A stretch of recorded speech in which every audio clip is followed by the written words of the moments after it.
की ये ऐतिहासिक जमीन, इस धरती को नमन करता हूं और समय समय पे भारत की धरती पे जन्मे सभी संतों गुरुओं महापुरुषों को नमन करता हूं और धन्यवाद देता हूं हमारे सभी नेतागणों का जिन्होंने मुझे यहां आने का मौका दिया। भाई जाहिद अली शेख जी, शेख आफ्ताब आलम जी, फहीम सईद जी, नौशाद सिद्दीकी जी, बुल्लो सैयद जी, अतीक अहमद जी, मिर्जा माजिद जी, जावेद अली जी, मिराज शेख जी, परवेज शेख जी, कपिल सलमानी जी, दानिश शेख जी, नूर हसन जी, आरिफ खान जी, नरुलक, शकील शाह, सादात, रंजीत, SK संरूल, टाइगर सलमान, आजम खान, इमरान शेख, अफजल शेख, जिसाम शेख, मोहसिन खान, इरफान अंसारी, ये सब हमारी टीम के लोग हैं। इनका धन्यवाद। हमारी जो लीडरशिप है उनका धन्यवाद। अशोक भाई, कैलाश साहब, हमारी लीगल टीम के साथी वकील साहब नितिन जी, जितने इस मंच पे तमाम पार्टियों के लोग बैठे हैं, हमारे प्रदेश के अध्यक्ष आनंद साहब, जीतू भाई, अविनाश जी, सुनील साहब, अविनाश भाई, अगर ये लोग ना होते तो मैं आपके बीच नहीं होता। भाई इसको रोक दो ना आप थोड़ी देर। मैं आपके उत्साह की कदर करता हूं, लेकिन अगर आप ये लड़ाई लड़ना चाहते हैं तो पहले लड़ाई के लिए तैयार हो जाओ। जलते घर को देखने वाले फूस का छप्पर आपका है, आग के पीछे तेज हवा है, आगे मुकद्दर आपका है। उसके कत्ल पे मैं भी चुप था, मेरा नंबर अब आया, मेरे कत्ल पे आप भी चुप हो, अगला नंबर आपका।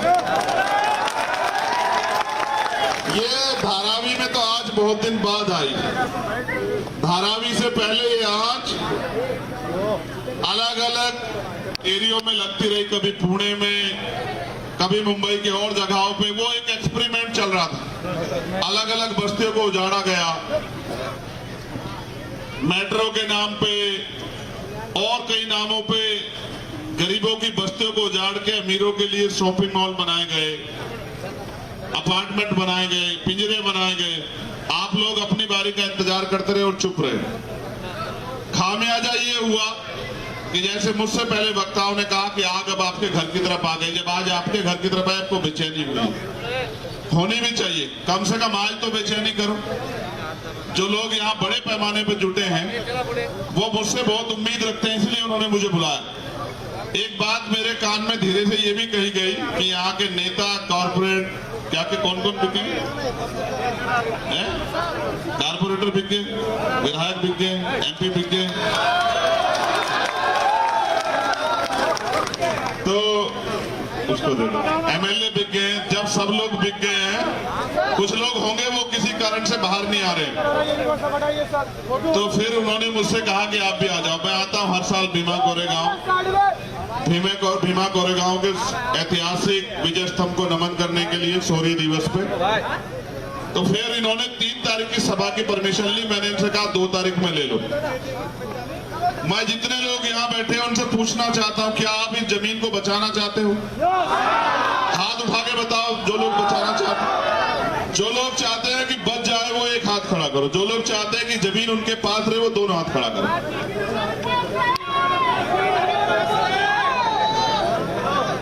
ये तमाशबीन लोग हैं जिधर खड़े, जो लोग हाथ नहीं उठा सकते वो लड़ लेंगे क्या?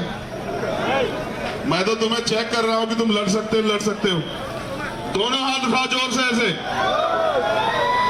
आज जगाने पड़ते हैं ना, सोए हुए लोगों को जगाना पड़ता है, तब होती है बात। देखो मेरी बात गौर करो, ये रास्ता है क्या बीच में? तो तुम लोग आगे आओ, थोड़ा उसको रास्ते को बना रहना दो, वरना तो बात खराब हो जाएगी। थोड़ी सी जगह बनाओ कि लोग आसानी से आते जाते रहे। मैं धन्यवाद देता हूँ यहाँ के एडमिनिस्ट्रेशन का, पुलिस के लोग का भी, जिन्होंने हमें परमिशन दी कि हम अपनी बात यहाँ रखते और उनकी बात को बल मिले। देखो मैं आपको वापस लेके चलता हूं जब 14 अगस्त को देश गुलाम था। कब? 14 अगस्त 1947। 15 अगस्त 1947 को हम लोग आजाद हुए। जब देश आजाद नहीं था, इस देश में बहुत तरह के अधिकार सब लोगों के लिए नहीं थी। लोगों पर रहने के लिए जमीन नहीं थी, अच्छे घर नहीं थे, व्यापार करने की आजादी नहीं थी, अच्छी पढ़ाई के अवसर नहीं थे, तमाम तरह की परेशानियां थी, बिजनेस नहीं कर सकते थे, बहुत बड़े बड़े और जो अवसर है वो उनके पास नहीं थे। लेकिन फिर देश आजाद हुआ 15 अगस्त को, लेकिन ज्यादा कुछ नहीं बदला। 14 तारीख को जिनके पास जमीन नहीं थी, 15 तारीख को उनके पास जमीन नहीं आई। जिनके पास रोजगार नहीं थे, बिजनेस नहीं थे, रोजगार नहीं आए। जिनके पास नौकरी नहीं थी, नौकरी नहीं आई। जिनके पास घर नहीं थे, उनके पास घर नहीं आए। जिनके पास और अवसर नहीं थे, वो अवसर नहीं पैदा हुए। वो अवसर कैसे पैदा हुए? अवसर पैदा हुए जब 26 जनवरी 1950 को देश में भारत का संविधान लागू हुआ। जब संविधान लागू हुआ, वो संविधान इस बात की गारंटी देता है कि भारत में रहने वाले हर एक व्यक्ति को रोटी, कपड़ा, मकान और आगे बढ़ने के अवसर की समता, समानता, बंधुत्व, भाईचारा, उसकी तरक्की, ये सुनिश्चित करने के लिए लोकतंत्र आया कि जनता चुनेगी कि कैसी सरकार बनेगी। और सरकार तो जनता द्वारा चुने गए नुमाइंदे, वो जिन पे अधिकार नहीं थे, जिन पे अवसर नहीं थे, जिन पे साधन नहीं थे, संसाधन नहीं थे, वो उनको दिलाने का काम करेंगे। फिर करीब से समझो और करीब से समझाता हूं। देश के लोग बड़े भावुक हैं, समझदारी कम दिखाते हैं। क्या ये 5 मिनट के लिए आवाज रुक सकती है क्या? ऐसी जगह परमिशन का क्या मामला है भाई? क्या तो तुम लोग आगे हो जाओ। देखो कोई परेशान होगा, मुझे उससे अच्छा नहीं लगता है। आप आगे हो जाओ और आगे हो। और मैं कहूंगा जिनके दिल में दर्द हो बैठ जाओ। अगर हिम्मत है इस लड़ाई को लड़ने की तो बैठना सीखो, फिर बैठो बैठो अगर हिम्मत है आप लोगों के अंदर, वरना ये दिखावा मत करो। हिम्मत दिखाओ, जिनमें हिम्मत है बैठो। जो पता भी लगता रहे कि कौन इस लड़ाई को लड़ने आया है, कौन यहाँ गलत आदमी खड़ा है, पता भी लग जाए, बैठ जाओ। औरों को कहने के बजाय आप लोग बैठो। ये जो नीला पटका पहन के खड़े बैठो, तभी बात का मजा आएगा। बैठो, औरों को मत कहो, खुद बैठो, पहले बैठना सीखो, बैठो।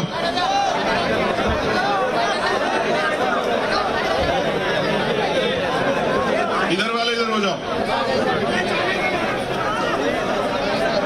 ये बाजार है क्या? चलता रहेगा। बैठो ना भाई, बैठो। अगर कुछ लड़ना है तो बैठो। मैं देखो उन्हीं की लड़ाई कहते ना, हिम्मत मर्दा तो मदद खुदा। जब आप हिम्मत करोगे तभी तो मदद होगी ना। पहले आप हिम्मत करो। आपने परमिशन दी तो कुछ व्यवस्था की होगी ना। ये क्या है? यहाँ के इंचार्ज कौन है? ये परमिशन दी इसलिए दी है डिस्टर्ब करने के लिए। अगर कोई गोली चला दे कौन जिम्मेदार लेगा? आप लोग लोगे क्या? मजाक समझ रहे हो क्या?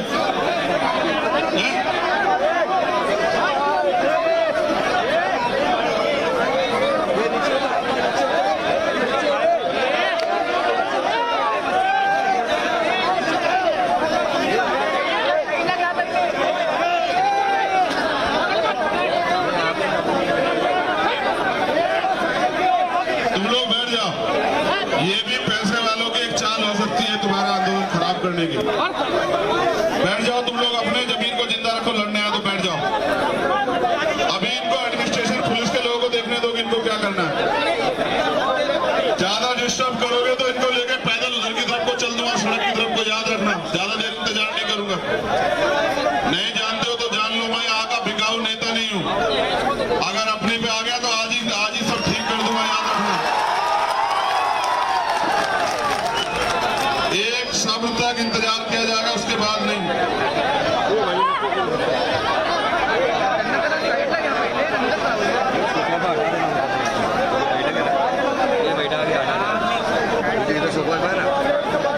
पोलीस प्रशासनाने हा जो रस्ता आहे ना येण्या जाण्याचा बंद करून टाका प्लीज। मी मिडकर साहेबांना विनंती करतो, त्यांच्या प्रशासनाला हे ना लोक येतात जातात ना बंद करून टाका। फक्त आता 1 घंटा राहिलेला आहे, 1 घंट्यासाठी धारावीकरांनी कळ सोसावी।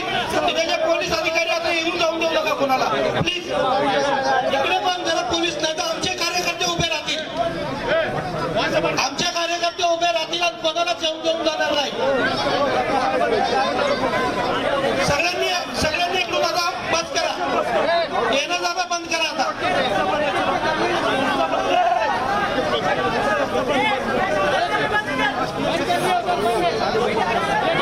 ये निकलने दो। ऐसा कुछ चीजें करवानी पड़ती, होती नहीं है, क्या करें, मजबूर है, लोगों के घरों पे आ गई है ना, बात करनी पड़ेगी। बैठो, ये तुम ये बैठ जाओ यहाँ, बेटा दस्ता अपने आप ठीक हो जाओ, पीछे हो जाओ, पीछे हो जाओ, पीछे हो जाओ, पीछे पीछे होकर बैठ जाओ, बैठ जाओ, बैठ जाओ, ठीक हो जाएगा अपने आप। हमसे सब करना आता है, हमें बहुत दिन हो गए करते हुए। क्या करवा रहे हो, ये फिर करवा रहे ना वही काम।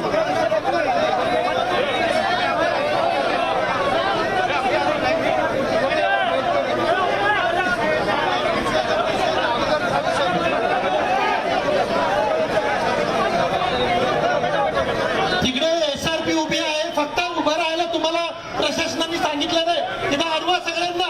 अच्छा, आप लोग चलोगे मेरे साथ सड़क पे? अगर 5 मिनट व्यवस्था नहीं हुई तो अब मार्च निकालेंगे हम लोग। पोलीस अधिकारी SRP ने तिकडे थांबवा आता। जो लोग चलेंगे हाथ खड़ा करो जरा एक बार।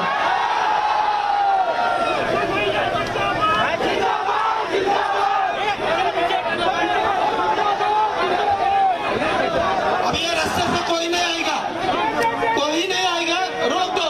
SRP वाले उधर खड़े मत रहो, किसी को भी आने मत देना।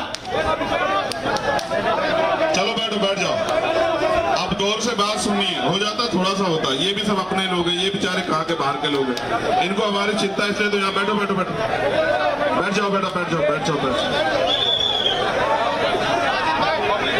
चलो शुरू करें बात। तो मैंने आपको बताया कि जब देश आजाद हुआ तो धन धरती राजपाट में बंटवारा नहीं हुआ। धन धरती राजपाट में बंटवारा होना चाहिए था। जो लोग गरीब थे उनको अवसर मिलने चाहिए थे, जिन पे जमीन नहीं थी उनको जमीन मिलनी चाहिए थी, जिनके पास बिजनेस नहीं थे उनको बिजनेस मिलने चाहिए थे, जिन पे नौकरी नहीं थी उनको नौकरी मिलनी चाहिए थी, जिन पे आवास नहीं थे उनको आवास मिलना चाहिए था। लेकिन सरकार ने ऐसा कुछ नहीं सोचा। तब से लेके आज तक जो भी सरकार बनी हमेशा पैसे वालों के बारे में उन्होंने सोचा।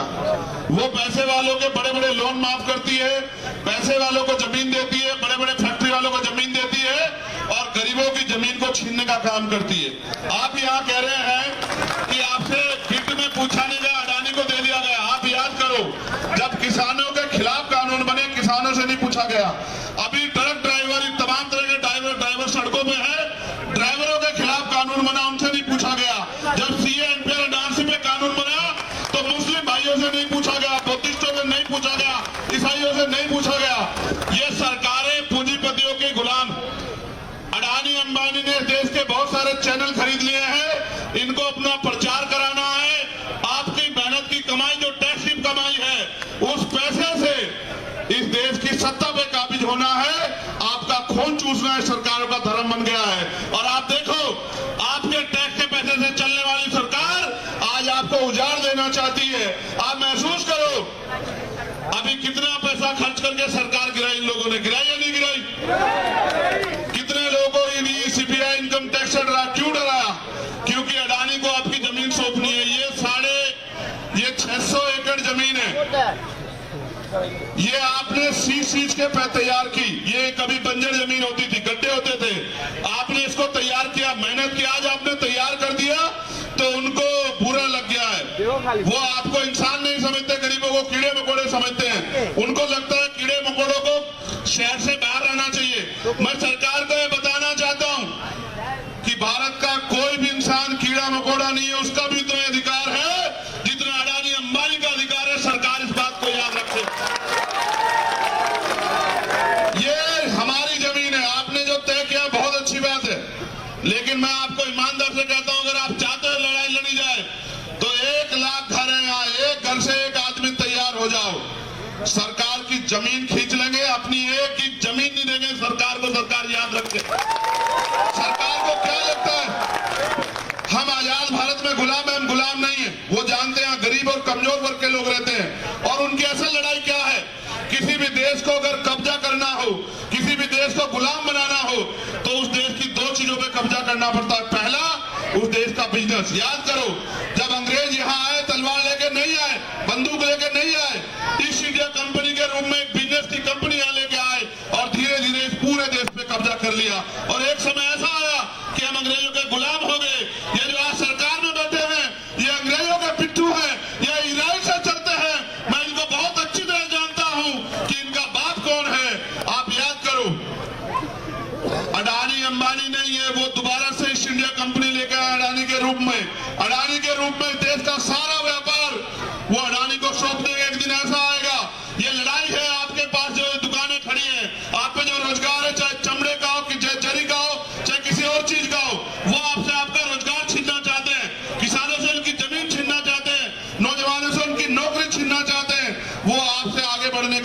छीनना चाहते हैं, क्योंकि अगर आप अपने पैरों पर खड़े रहे तो उनकी गुलामी स्वीकार नहीं करोगे।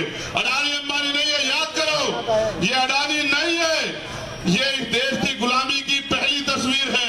एक दिन ऐसा आएगा आपकी सारी दुकानें, क्योंकि जीएसटी लग गई है, आपकी सारी दुकानें बंद हो जाएगी और आपकी दुकानों की जगह बड़े बड़े शॉपिंग मॉल बनेंगे, सुई से लेके और गाड़ी तक उस शॉपिंग मॉल में बिकेगी। और जिस दिन वो शॉपिंग मॉल एक दिन के लिए बंद होगा, आप रोटी रोटी को तरस जाओगे, आपको पीने के लिए पानी नहीं मिलेगा, बच्चों के लिए दूध नहीं मिलेगा। ये एक षड्यंत्र है इस देश को गुलाम बनाने का।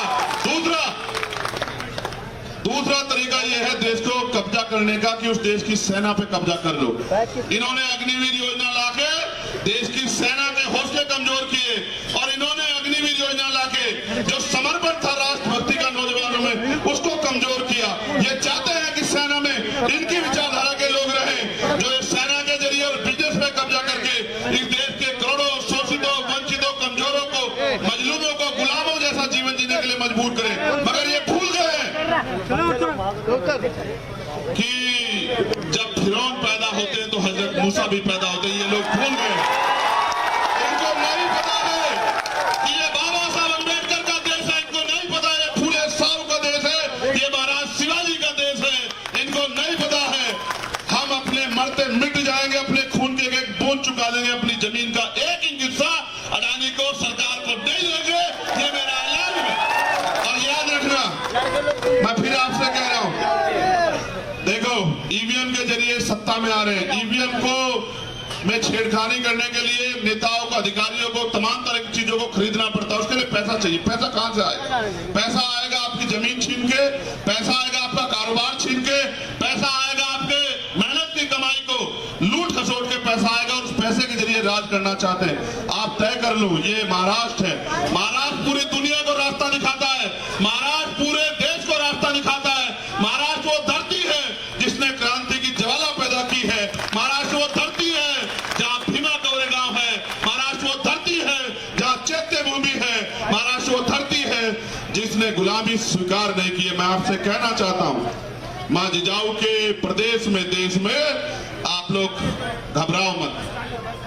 अगर आप इस लड़ाई को जीतना चाहते हो तो मैं आपको रास्ता बताता हूं। मांगे तो आपकी है, आपकी मांगे, ये लोकतंत्र है। अडानी मालिक नहीं है, मोदी मालिक नहीं है, फडणवीस मालिक नहीं है, मालिक आप हैं। और मालिक से उसकी जमीन कोई छीन नहीं सकता। ये धरती हमारी माँ है और हम अपनी माँ की रक्षा करना जानते हैं, ये बात सरकार जान ले।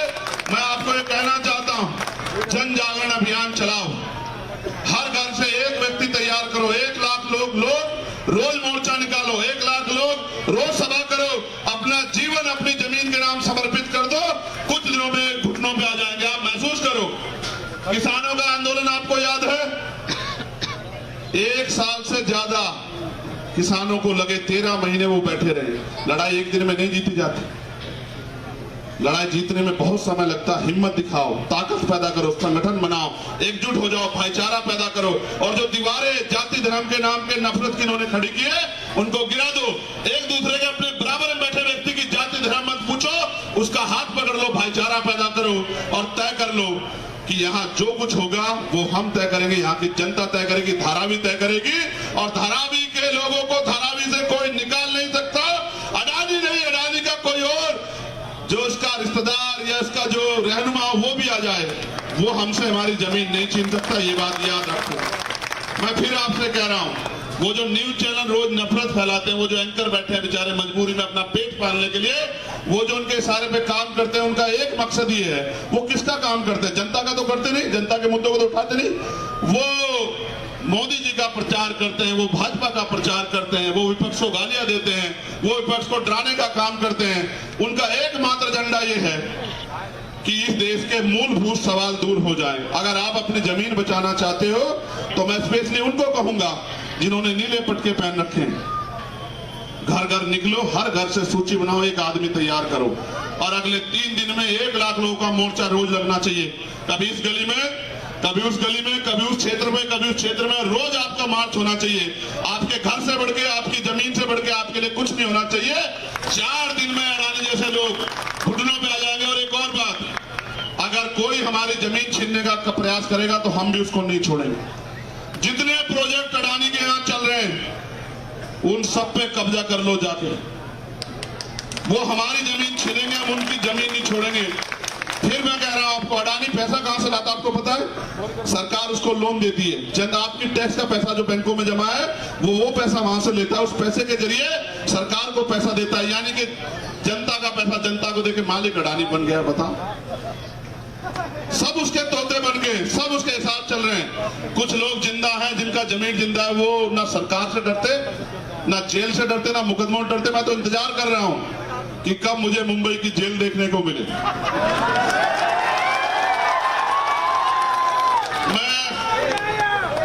ये शेर भी जानवर होता है, हम तो इंसान हैं, उसमें भी इंसानियत नहीं होती है। सुनो, हम 4 साल से ज्यादा जेल में रहे और 2-2 बार दिल्ली की जो सबसे बड़ी जेल है एशिया की, तिहाड़, उससे भी मास्टर डिग्री करके आए। हमारा एक ही धर्म है कि हमें इंसानों की हिफाजत करनी है, उनके अधिकारों की हिफाजत करनी है, उनकी जिंदगी में बदलाव लाना। और जो नेता सीबीआई ईडी इनकम टैक्स से नहीं डरता, उसमें गोली चलती है। मुझे 4-4 गोली मेरे ऊपर चलाई, मेरे जख्म अभी हरे। इनकी गोलियों से मरने वाला नहीं, क्योंकि आप बहुत सारे लोगों की दुआएं, प्रार्थना, आशीर्वाद माओ बहनों का मेरे साथ है। और अपने मरने से पहले मैं लाखों लोग इस देश में ऐसे तैयार करके जाऊंगा जो शहीद आजम सरदार भगत सिंह को अपना नेता मानते होंगे, शहीद उधम सिंह को अपना नेता मानते होंगे, अशफाक उल्लाह खां को अपना नेता मानते होंगे, वीर अब्दुल हमीद को अपना नेता मानते होंगे। ऐसे ऐसे लोग तैयार करके, और बहुत सारे लोग तो तैयार। मैं जीतू भाई से भी कहूंगा, तुम यहाँ रहते हो मुंबई में, मुंबई के लोगों को तकलीफ होती, तुम क्या करते हो? सुनो, अब इस मैंने धारावी देखी, वो देखा था ना काला मूवी, आपने देखी क्या काला मूवी? मेरा तब से मन था धारावी आने का, वैसा ही हो रहा है। तो अच्छा, मगर उनको नहीं पता ना, उसमें तो एक काला था। यहाँ तो बाबा साहब अम्बेडकर की धरती पे हर घर में एक काला बैठा, उनको पता नहीं है ना। सुनो, एक काला को दबा सकते थे, रोक सकते थे, इतने तैयार हैं, किस किस को रोकोगे? अच्छा हुआ वो पहले मूवी पहले आ गई कि हमें पता लग गया कि आप क्या करने वाले और किस हद तक जा सकते, ये भी याद रखो। वो मूवी आप पे उदाहरण है, और आपको लड़ना कैसे ये भी जान लो। ये लोकतंत्र है, आपके पास वोट की ताकत है। आप चाहो तो अडानी के जो मालिक है उनको भी जमीन चटा दो, उनको भी जमीन चटा दो, आपके पास वोट की ताकत है। ठीक है, डरना बंद करो, घबराना बंद करो, हक के लिए ये अधिकार जो आज हम मोर्चा लगा रहे, कौन देता है? पुलिस थोड़ा देती है, एडमिनिस्ट्रेशन, ये हमें संविधान देता है। हम अपनी जो बात रख रहे हैं, अधिकार हमें संविधान देता है। और अगर हम अपने हक के लिए सड़कों पे आते हैं, ये अधिकार भी हमें संविधान देता है। जब देश का संविधान हमारे साथ है और देश की रक्षा करने वाली इंस्टीट्यूशन, पुलिस और तमाम लोग हमारे साथ है, ये भी तो हमारे लोग साथी हैं, पुलिस के लोग। इनको भी नहीं पता ना कब ये लोग प्राइवेट हो जाएंगे, नहीं पता ना इनको, कब इनकी नौकरी छीन के इनको भी कह देंगे कि अब से आप जो है 20,000 रुपए महीना पे हो, करना हो करो वरना घर जाओ। किसी को नहीं पता ना इस देश में क्या होने वाला है। मैं कह रहा हूं सब खतरे में है, हिंदू ना खतरे, मुसलमान ना खतरे में, ये देश खतरे में आ गया आज। ठीक है, अगर इस देश को बचाना तो एकजुट हो जाओ, भाईचारा पैदा करो और तानाशाही ताकतों को मुंह तोड़ जवाब दो। लोकतंत्र है आपकी वोट की ताकत के आगे बड़े बड़े सूरमा। आप चाहो किसी गरीब के बेटे को कुर्सी बिठा दो और चाहो उड़ाने के मालिक को जमीन पे पटक दो, आपके अंदर बहुत ताकत है, आप अपनी ताकत को समझो। और मैं कहना चाहता हूं, यहाँ जितने पुलिस के लोग खड़े हैं, ये एडमिनिस्ट्रेशन के वो महलों से नहीं आए, उन्होंने वो भी धूल फाक के इन्हीं बस्तियों से निकले, यहीं से निकले, यहाँ से निकले हुए धारावी से, तो किसी और धारावी से निकले होंगे और मेहनत मजदूरी करके उनके माँ बाप ने उनको पाल पोस के बड़ा किया होगा। लेकिन आप देखो कि उनके जरिए हमारे लोगों का दमन कराने का प्रयास किया जा रहा है। मैं आपसे जिम्मेदारी से कह रहा हूं, कोई कीमत चुकानी पड़े, दूसरे धारावी की तरफ आग ना उठे, इसलिए आप ही लोग कमर कस लो। कोई भी कीमत चुकानी पड़े, अगर गोली भी खानी पड़ेगी, मैं वचन देके कहता हूं आपको, धारावी की धरती पे बाबा साहब अम्बेडकर का वंशज होने के नाते अगर गोली खानी पड़ेगी तो चंद्रशेखर आजाद आपसे सबसे आगे रहेगा। मेरे कंधों पे जिम्मेदारी है, जब जब आप मुझे आवाज दोगे, जितना समय लगता है उससे पहले आऊंगा और मेरे रूप में भाई जीतू जी, भाई कैलाश जी, भाई अशोक जी, भाई सुनील थोराट जी, सुनील गायकवाड़ जी, तमाम हमारे लोग वो चंद्रशेखर बन के आपकी रक्षा करेंगे, आपके लिए लड़ेंगे। और याद रखना, एक अम्बेडकरवादी हजारों गुंडों में भारी है, ये भी आप याद रखना। ये इस मुल्क में जो सपना देखा था क्रांतिकारियों जैसा मुल्क बने वो अभी नहीं आया। अभी रोटी, कपड़ा, मकान, स्वाभिमान, सम्मान का जीवन सबको नहीं मिल रहा है और लोग बड़ी मेहनत से एक एक पैसा जुटा के प्रयास कर रहे हैं, तो भी इनको नहीं पच रहा। ये चाहते चंद लोग राज करें और बाकी लोग मेहनत मजदूरी गुलामी करें। किसकी गुलामी करें? अंग्रेजों से तो हम लोग लड़ लिए थे, लेकिन ये जो अंग्रेजों के भेष में ये जो यहाँ आज जो है जो लोग राज करें, इनसे भी लड़ना पड़ेगा मेरे लोगों। इसलिए आपसे कहना चाहता हूं, एक कल से सूची बननी चाहिए और तीसरे दिन मैं संज्ञान लूंगा इसका। 1 लाख लोग चाहिए इस आंदोलन को लड़ने के लिए और बाहर के लोग तो बहुत आएंगे आपकी सुरक्षा रक्षा के लिए। देखो नेताओं को क्या चाहिए आपसे? वोट ही चाहिए ना। तो आपके दोस्त रिश्तेदार भी रहते होंगे ना अलग अलग जगह पे पूरे महाराष्ट्र में, सबको सूचना भेजो ना कि भाई हमारी मदद करो ना। वो लिखना शुरू करें, सोशल मीडिया का युग है। आज जितने लोग बैठे इतने लोग सोशल मीडिया पे लिख दें कि धारावी की 1 इंच जमीन नहीं देंगे हमारे बिना, हमसे पूछे बगैर अगर कोई चाहेगा, तो कल ही कई लोगों की तो नींद हराम हो जाएगी। आप लोग समझो ना, अपनी ताकत को समझो।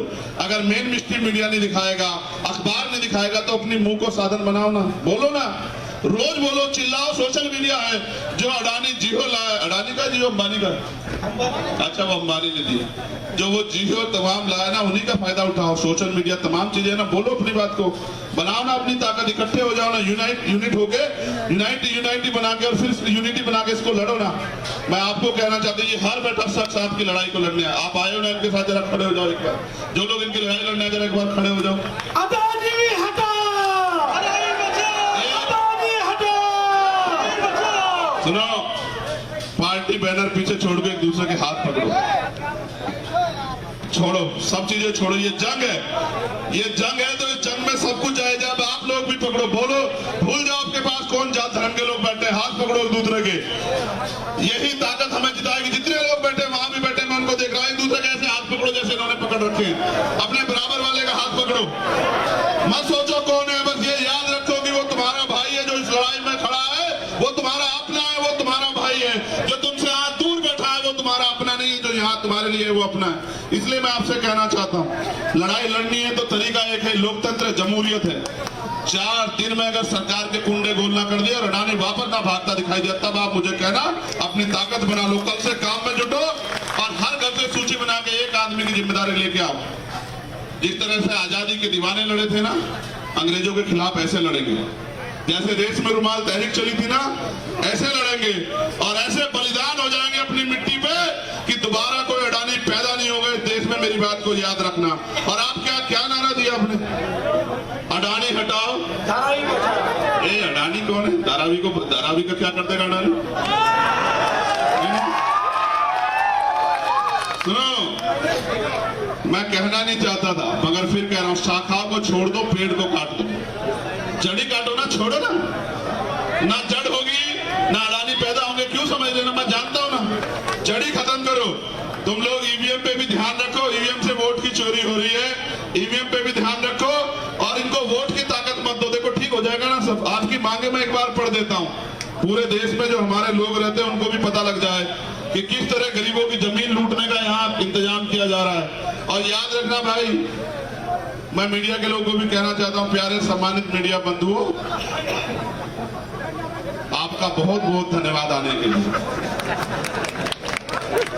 मगर आप याद रखना कि हम बहुत मजबूत संगठन के कार्यकर्ता हैं और हमने कई बार इस सरकार को अपनी ताकत का लोहा मनवाया है। दिल्ली में हमने कई आंदोलन करके सरकार की नींद हराम करके रख दी।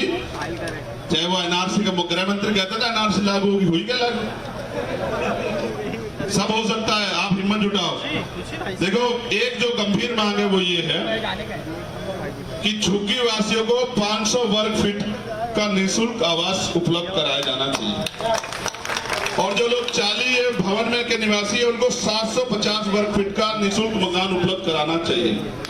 दूसरा, जो गैर आवासीय औद्योगिक वाणिज्य उपभोग वाले गांठ धारकों गोदाम मालिकों द्वारा उपयोग किए जाने वाले आकार के गैर आवासीय पुनर्वास गांठें निःशुल्क प्रदान करें। मास्टर प्लान को समझने का आसान प्रोजेक्ट प्लानिंग में प्रकाशित करें। धारावी में झुग्गी झोपड़ियों के भविष्य की रखरखाव लागत के लिए प्रति पुनर्वास निधि 25 लाख का प्रावधान करें। धारावी में सभी नवस्थापित वाणिज्य औद्योगिक शैक्षणिक संस्थान प्रतिष्ठान में उपलब्ध नौकरियों में धारावी के बेरोजगार युवाओं को 80% आरक्षण प्रदान करें।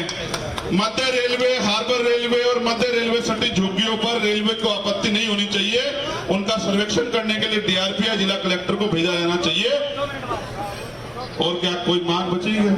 धारावी का विकास धारावी में होना चाहिए। धारावी का विकास ये सबसे महत्वपूर्ण है कि धारावी का जो विकास है वो धारावी में होना चाहिए। इनको 10 किलोमीटर दूर फेंकने की जरूरत नहीं है। सभी झोपड़ी वालों को आवास मिलना चाहिए, चाहे वो कल लगी हो, चाहे 20 साल पुरानी हो, क्योंकि हर आदमी टैक्स देता है, चाहे वो झोपड़ी वाला हो या मकान वाला।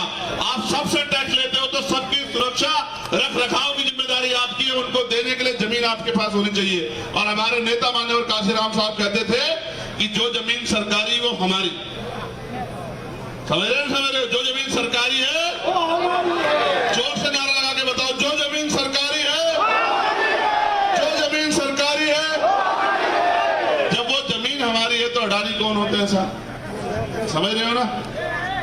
इसलिए मैं आपसे कहना चाहता हूं कि आप अपनी तैयारी पूरी रखो, हम लोग आपके साथ हैं। अगर यहाँ मोर्चा लगेगा तो पूरे देश भर में भी मोर्चा लगेगा, इसकी गारंटी मैं आपको देता हूं।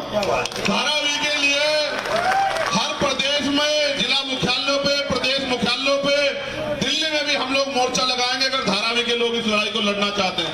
आप ईमानदार से हाथ खड़ा करो, लड़ना चाहते हो, लड़ना चाहते हो, बताओ। नहीं, ऐसे नहीं लड़ सकते, ऐसे बोलने वाले लोग नहीं लड़ते। भेड़ बकरियां कोई लड़ाई जीतती देखी क्या आपने? भेड़ बकरियां नहीं जीतती। आप योद्धा हो, अपनी ताकत को समझो। इसलिए मैं आप सबका धन्यवाद करूंगा और पुनः मैं आपको इस बात के लिए आश्वस्त करता हूं कि इस आंदोलन को हमारा पूर्ण समर्थन है। और फिर जो मैंने बात यहाँ दोहराई है, मैं उन सबके लिए संकल्पित हूँ। दुनिया में ऐसा कोई नोट नहीं बना जो मेरी राह रोक दे या मुझे खरीद ले। इसलिए बिना डरे, बिना रुके, बिना झुके इस लड़ाई को जब जब आप जितनी ताकत से लड़ोगे उतनी ताकत से हम आपके साथ हैं। पुलिस के साथियों से मैं ये कहूंगा, सरकारें बदलती रहती हैं, सरकारें इनको बनानी है, ये झोपड़ी में रहे या मकान में। कोई ऐसा गैर जिम्मेदाराना काम मत करना सरकार के इशारे पे कि आपको दुख हो। ये लोग गरीब लोग हैं, इनकी दुआओं में, इनकी प्रार्थनाओं में बहुत असर है। कोई ऐसा काम मत करना कि जिससे किसी गरीब का घर उजड़े, कोई ऐसी वो मत करना। हमारा आपका कोई झगड़ा नहीं। मैं आपका धन्यवाद दूंगा, आपने परिस्थिति समझते हुए हालात को सही काबू किया। लेकिन आप समझो, आपसे लड़ाई नहीं, अडानी को आने देना। अडानी आ जाए ना, वर्दी छोड़ के आए ना, वर्दी का हम लोग सम्मान करते, अडानी आ जाए ना, उसका स्वागत करेंगे ना हम लोग। अडानी आए ना अपने कुंडे लेके, फिर पता रहेगा अडानी को कैसे होता है। हमारे लोगों को मत बीच में मत रखे ना। अडानी आए कि मैं जमीन को छीनना चाहता हूं तो आओ ना, स्वागत है। और आज ही आ जाते, हम भी आ रखे, देख लेते आप में कितना दम है। इसलिए आपसे कह रहा हूं, अगर मुंबई झुक गई, धारावी झुक गई तो ये देश गुलाम होने में देर नहीं लगेगा। धारावी को झुकना नहीं, ये बात आप तय कर लो।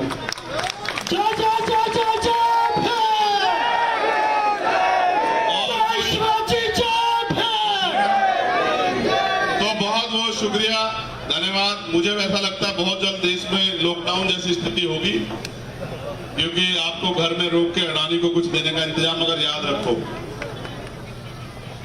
किसी चीज से नहीं हटेंगे पीछे, किसी भी चीज से नहीं पीछे हटेंगे। आपकी आंख से एक आंसू नहीं टपकने देंगे, खून टपका देंगे अपना, लेकिन किसी भी कीमत पे आपको कमजोर नहीं पड़ेंगे। बहुत धन्यवाद। मीडिया के बंधुओं का भी धन्यवाद, पुलिस के लोगों का भी धन्यवाद, जिन्होंने परमिशन दी उनका भी धन्यवाद।